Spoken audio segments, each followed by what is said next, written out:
हैं। तो अब अगले सत्र की तरफ रुख करेंगे और हमारे साथ जुड़ेंगे नरेंद्र कुमार जी, जो संस्थापक हैं आत्मनिर्भर सेना के, सामाजिक कार्यकर्ता हैं। उनसे अनुरोध है नरेंद्र कुमार जी मंच पर आएं और मैं नरेंद्र कुमार जी को ज्वाइन करूंगा। ये चार्टर्ड अकाउंटेंट हैं और आपको बता दें कि जब कोरोना काल में पूरी दुनिया सुरक्षित जगह ढूंढ रही थी कि किस तरीके से इस बीमारी से बचा जा सके, उस वक्त नरेंद्र कुमार जी ने चुनौती स्वीकार की और जमीन पर उतरे। उन्होंने लगातार काम किया और आज भी कर रहे हैं। इन्हीं से जुड़े हुए सवाल करेंगे और अगले सत्र की तरफ हम जाएंगे। हमारे साथ जुड़ चुके हैं, मैं भी उनको ज्वाइन करूंगा। नरेंद्र कुमार जी जो संस्थापक हैं आत्मनिर्भर सेना के, वो हमारे साथ जुड़ चुके हैं। तो एक बार फिर से मैं परिचय कराना चाहूंगा। आत्मनिर्भर सेना के संस्थापक हैं नरेंद्र कुमार जी। नरेंद्र जी, बहुत स्वागत है आपका आत्मनिर्भर बिहार भागलपुर की बात इस मंच पर आपका ऑन है जी। बहुत बहुत धन्यवाद। बिल्कुल, देखिए जो मैं भी भूमिका आपके बारे में बोल रहा था, भूमिका में मेरा पहला सवाल भी वही रहेगा कि जब पूरी दुनिया कोरोना से डर रही थी तो क्या बात थी, क्या प्रेरणा मिली आपको कि आप सारा काम धंधा, इतना अच्छा कामकाज चल रहा था, उसको छोड़ के आप यहाँ आ गए लोगों के बीच में काम करने के लिए? नरेंद्र जी जी, जब माननीय प्रधानमंत्री जी ने 26 मार्च को ये बोला कि भाई जनता कर्फ्यू है, तो वहीं से मुझे लगा कि मुझे भी कुछ करना चाहिए। और उस समय मैं नोएडा में था और करीब 2 से 2.5 लाख लोगों को जो बिहार आ रहे थे उनको हम लोगों ने मदद किया, मेरी संस्था हिंद राइज के थ्रू जी। और इस बार जब कोविड का दूसरा लहर था तो मैं संजोग से बिहार में ही था और मैं सीतामढ़ी से आता हूँ और ना हमारे यहाँ हॉस्पिटल काम कर रहा था और ना ही हमारे कोई भी जनप्रतिनिधि दिख रहे थे। तो ऐसे वक्त में हमारे घर में सब लोग पॉजिटिव हो गए कोरोना से। मैं बचा हुआ था, मुझे पहले कोरोना हो चुका था जी। तो करीब हम लोगों ने अपने घर में वार रूम बनाया और वार रूम बना करके 10,000 से ज़्यादा लोगों को मेडिसिन सर्व किया हम लोगों ने और खाना सर्व किया, मास्क सर्व किया। और वो काम जब से मार्च से स्टार्ट हुआ है, लास्ट ईयर से आज तक वो चल रहा है। और मुझे लगता है कि बहुत ज़्यादा हमें हेल्थ सिस्टम पे काम करने की ज़रूरत है, खास करके बिहार में, क्योंकि पिछले 15 साल में या आप 30 साल जोड़ लें, विकास हुआ है, विश्वास आया है। आज बिहारी करने में आपको बाहर शर्म नहीं आता। क्या बात है। और मैं जब भी विदेश जाता हूँ, कहीं भी जाता हूँ, तो गर्व से कहता हूँ मैं बिहार से हूँ। ये हमें मिली है माननीय मुख्यमंत्री जी की वजह से। लेकिन स्वास्थ्य पे बहुत काम करने की ज़रूरत है, क्योंकि लोग पैसा रख के, एफडी रख के, म्यूचुअल फंड रख के लोग मर रहे थे। और शिक्षा एक बहुत बड़ी ज़रूरत है, जिस पे बहुत ही ज़्यादा ज़रूरत है अभी फोकस करने की। जी बिल्कुल। आपको बता दें कि इन्होंने जो कहा कि सीतामढ़ी के रहने वाले हैं, ये रुन्नी सैदपुर प्रखंड के ओलीपुर सरचिया गांव है, वहां पर इन्होंने लगातार काम किया है और आज भी कर रहे हैं। तो नरेंद्र जी, हमारा अगला सवाल ये है कि उत्तर बिहार में इस कोरोना काल में एक उम्मीद बनकर आप उभरे और जाहिर सी बात है कि इस बीच जो आपका अनुभव रहा लोगों के बीच में, आपने जैसे लोगों को दवा बांट रहे थे, राशन बांट रहे थे, खाना खिला रहे थे, जब लोग अपने अपने घरों में बैठ करके पूरे परिवार के साथ सीरियल देख रहे थे, तो उस वक्त आपने वॉर रूम बना दिया अपने घर को। तो किस तरह का अनुभव रहा, वो विस्तार से बताइए। देखिए, अनुभव बहुत ही अच्छा रहा हम लोगों का। हमारे साथ 200 से 250 लोकल नवयुवक बिना अपनी जान की परवाह किए हुए उन्होंने हमारा साथ दिया। और उसके बाद एक एक घर में जाकर के हम लोगों ने टेस्टिंग, ट्रैकिंग और ट्रीटमेंट पे काम किया। लोगों के कोविड टेस्ट किए और उसके बाद उनको जैसा भी जो भारत सरकार की गाइडलाइन थी उसके हिसाब से हम लोगों ने दवा देने का काम किया। हमारी 25 से ज़्यादा गाड़ी वहाँ पे घूम रही थी। लोगों ने अपना गाड़ी देना शुरू कर दिया। लोग अपने खुद से आगे बढ़ के काम कर रहे थे। ऐसी हालत थी कि कुछ लोग तो आप समझ लीजिए कि रिपोर्टिंग 90% नहीं हो पा रही थी। ये सच्चाई है, 10% ही पॉजिटिव रिपोर्टिंग हुआ। और बिहार में कम और बेश भागलपुर जहाँ मैं अभी बैठा हूँ, इस धरती में और सीतामढ़ी में ज़्यादा फर्क नहीं है। गरीबी, बेरोजगारी और जो शहर का जो सिस्टम है वो मोर और लेस सेम है। तो हम लोग निरंतर रूप से वहाँ के प्रशासन से भी स्ट्रगल करते रहे और काम जारी रहा। उसके बाद हम लोगों को लगा कि यहाँ पर कोविड से भी ज़्यादा एक बड़ी जो बीमारी है वो है गरीबी की। क्या बात। हम लोग उन घर तक पहुँचे जो एक सीतामढ़ी में एक परोहा करके गांव है, मुकेश जी जानते होंगे क्योंकि मुकेश जी मेरे साइड से ही हैं। वहाँ पर एक बुजुर्ग महिला के पास में गया और 10 दिनों से उन्होंने खाना नहीं खाया था। क्या बात है, मार्मिक बात है। मुझे लगा कि हम लोगों ने कमा करके बाहर विदेश जा करके बहुत बड़ी गलती करी है, क्योंकि जब आपके मातृभूमि में ही लोग खाना नहीं खा पा रहे हैं, बहुत बड़ी बात तो कह रहे हैं आप। आपका कमाना, आपका धन रखना व्यर्थ है। और उसके बाद जितना भी मैंने कमाया था, मुझे लगता है इस कोविड में आधा से ज़्यादा खर्च कर दिया है। क्या बात। और उसके बाद निरंतर रूप से हम लोगों ने जिन परिवार के पास राशन कार्ड नहीं है, राशन कार्ड नहीं बन पा रहा है, उनको चिन्हित करके उन परिवार को अपने ज़िले में अपनाने का काम शुरू किया है। और ख़ास करके उसी कोविड से कुछ लोग हमारे पास ऐसे मिल गए उस कॉल सेंटर में। हमारा एक पूरा कॉल सेंटर था, आपके चैनल ने भी बार बार कवर किया उस चीज़ को। क्या बात। इसके लिए बहुत बहुत धन्यवाद जी के टीम को, क्योंकि उस कोविड के समय में उन्होंने हमारे घर पे आकर के, जब कोई किसी से बात करने की भी हिम्मत नहीं रखता था, तो आपकी टीम ने हमारे यहाँ घर पे आकर के कवरेज लिया। और उसके बाद जो जन समर्थन हम लोगों को मिला, लोग जुड़ते चले गए। और हम लोगों ने अभी, मैं अपने पंचायत ओलीपुर सरचिया में एक स्मार्ट विलेज पे काम कर रहा हूँ। माननीय प्रधानमंत्री जी कहते हैं कि भाई आप स्मार्ट सिटी बनाओ, मैं कहता हूँ स्मार्ट विलेज बनाओ। और स्मार्ट विलेज बनाएंगे तो स्मार्ट सिटी अपने आप बन जाएगा। 88% जिस देश में लोग गांव में रहते हैं, क्या बात।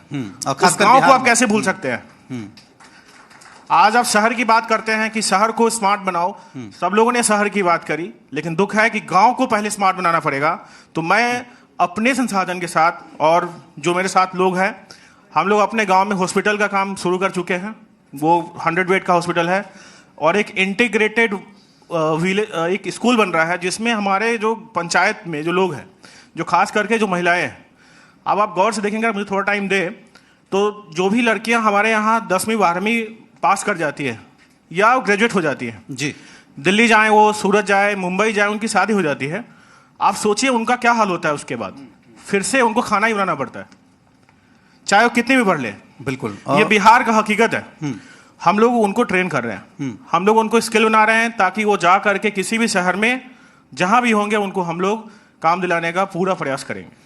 बिल्कुल। देखिए नरेंद्र जी, बहुत अच्छी बात कर रहे हैं आप। और बिहार की जितनी प्रतिभा है बाहर में, या बिहार के जितने बड़े बड़े लोग बाहर में हैं, अगर सब इसी तरीके से सोचने लगें और इसी तरीके से करने लगें तो चीज़ें बदलते देर नहीं लगेगी। नरेंद्र जी, मेरा अगला सवाल ये है आपसे कि रोजगार को लेकर बिहार में बड़ी दिक्कत रहती है, लाखों लोग पलायन करते हैं और कोरोना काल में ये दिक्कत और बढ़ गई। आपके बारे में मैं देख रहा था कि आपने कई लोगों को रोजगार दिया। क्या रोजगार दिया, कैसे रोजगार दिया और ये काम कैसे किया आपने? जी, मैं बहुत सामान्य परिवार से आता हूँ। पिताजी किसान थे, तो गरीबी देखी है और पैसे का महत्व भी देखा है। और जब लोग बिहार से बाहर जाते हैं तो पहले उनको बिहारी कहा जाता था, आज शायद वो हिम्मत नहीं रखता कोई, खास करके दिल्ली एनसीआर में। लेकिन जब वो बिहार से वापस आता है, रोजगार का कोई संसाधन नहीं है। कारण क्या है? कोई 10वीं पास है, या वो इलिटरेट है, या वो ग्रेजुएट है। वो बाहर जाके उसको बेरोजगारी का ही सामना करना पड़ेगा, या उसको लेबर काम करना पड़ेगा। क्योंकि हमारे सिस्टम में आपको काम करना, स्किल बनाने का सिखाया नहीं जाता, जिसके लिए बहुत बड़ा जिम्मेदार है हमारा एजुकेशन सिस्टम। हमारे बिहार में क्लास 10 तक इंग्लिश ना पढ़ना भी एक बहुत बड़ा पैकेज है।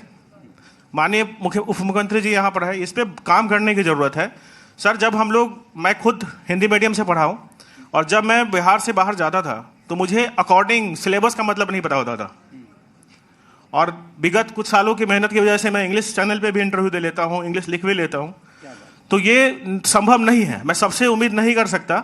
लोग IIT, IIM, IAS की बात कर लेते हैं, लेकिन आप बात कीजिए उस बच्चों का जो 12th ग्रेजुएट करके आज बेरोजगार है। 80% लोग बिहार में बेरोजगार हैं। उसके लिए जिम्मेदार है हमारी व्यवस्था।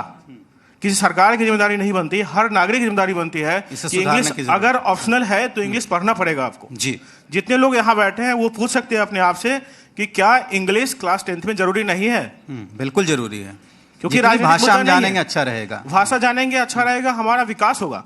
आज हर चीज इंग्लिश में है, आज कोई भी चीज आप हिंदी में नहीं कर सकते। तो ये सबसे बड़ा बेरोजगारी का कारण हमारे यहाँ इंग्लिश और स्किल डेवलपमेंट का नहीं होना है। बिल्कुल। नरेंद्र जी, देखिए आप चार्टर्ड अकाउंटेंट हैं और अर्थव्यवस्था को नज़दीक से समझते हैं आप, इसलिए सवाल आपसे सबसे हो रहा है, ये सवाल और आपसे सबसे ज़्यादा प्रासंगिक है कि बिहार विकसित राज्य तभी बनेगा जब यहाँ पर बड़े पैमाने पर निवेश होगा। जी, कैसे होगा? देखिए, निवेश के लिए हमें निवेश के अनुकूल एक व्यवस्था बनानी होगी, माहौल देना पड़ेगा। आज आप जैसे भागलपुर की बात कर लेते हैं, यहाँ बैठे हैं, इसको 1 डिस्ट्रिक्ट 1 प्रोडक्ट दिया गया है। आप सबने देखा होगा, माननीय प्रधानमंत्री जी ने कहा 1 डिस्ट्रिक्ट 1 प्रोडक्ट। यहाँ पर जो जर्दा आम है उसको सिलेक्ट किया गया। क्या बात है कि ये इसको हम हाईटेक बना के इसका जूस प्रोसेसिंग करेंगे, लेकिन इसके लिए कोई नीति नहीं बनाई गई।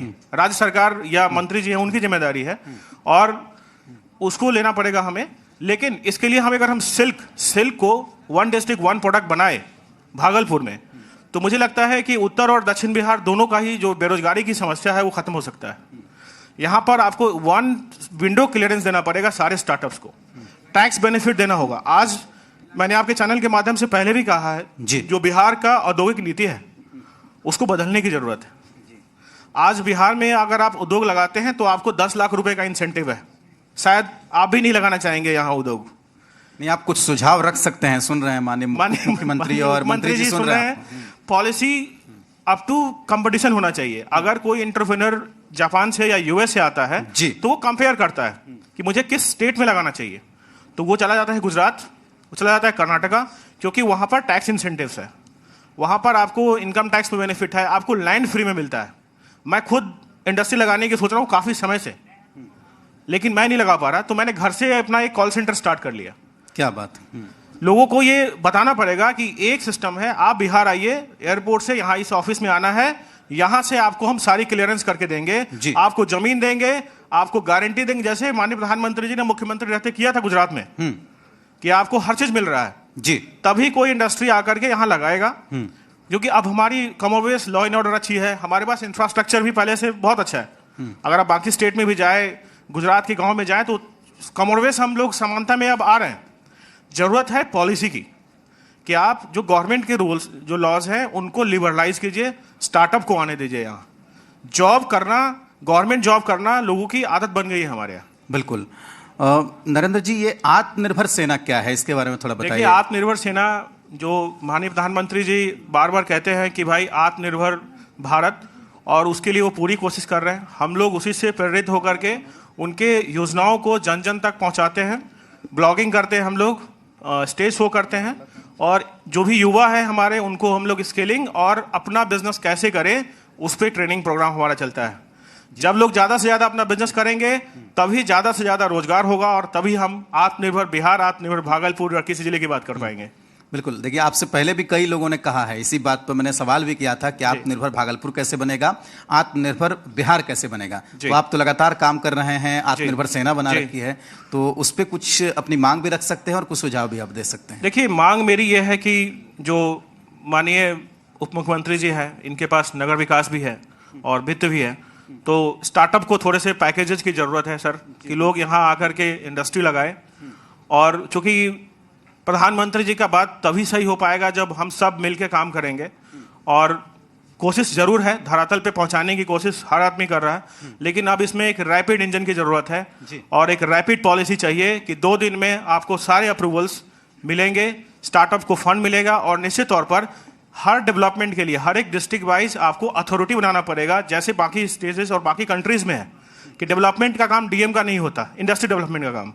इंडस्ट्री डेवलपमेंट के लिए आपको एक अलग से अथॉरिटी बनानी पड़ेगी, जिसमें सीईओ होता है, जनरली वो लोग नॉमिनेटेड इंडस्ट्री के होते हैं। तो ऐसी व्यवस्था कुछ पायलट प्रोजेक्ट में, कुछ डिस्ट्रिक्ट में करा जा सकता है, क्योंकि बिहार में आपको पता नहीं होगा, अगर आप सासाराम पर कैपिटल इनकम की देखें और भागलपुर का इनकम 25,000 में कौन जी सकता है? 89,000 इंडिया का है, और 25,000 में जी, तो भारत में कितने विहार है?